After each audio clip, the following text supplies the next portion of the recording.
In this section, we'll look at the table representation of discrete data.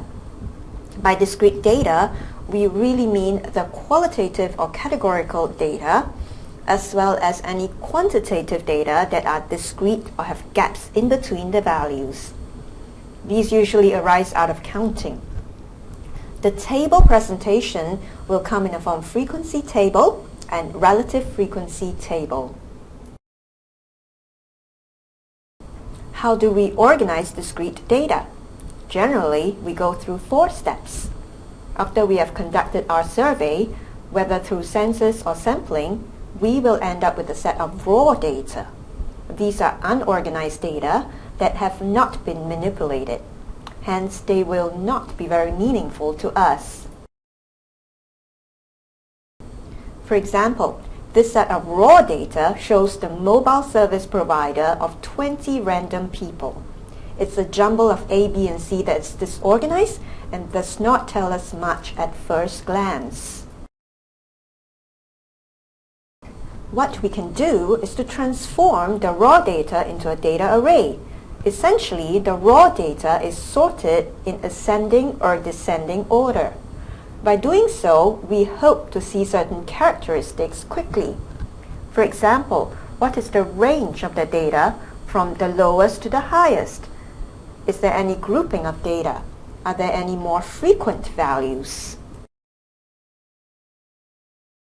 In our earlier example, if we sort the raw data in ascending order, we get this data array.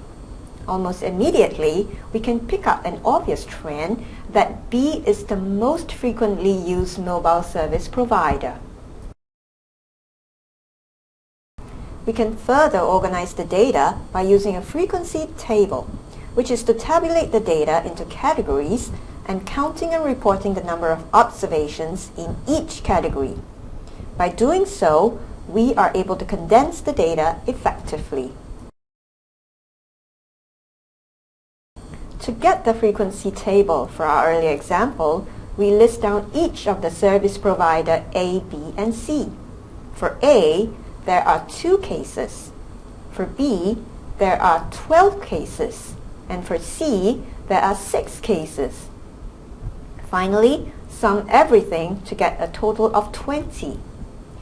By dividing by category and counting the frequency of occurrence for each, we summarize the data into a more concise format so as to understand and interpret the info easily. Another step that we can take is to find the relative frequency, which is really the percentage of data value that falls into each category. This can be found by taking the frequency in each category divided by the total overall number of observations. By doing so, we can compare the proportion of each category against one another. For example, in our earlier example, the relative frequency for A can be found by taking the frequency of 2 divided by total of 20 to get 10%. Do the same for B and C. Then add up the whole column. It should be 100%. By doing this, we can compare the proportion of each category against one another and hence get the big picture of things.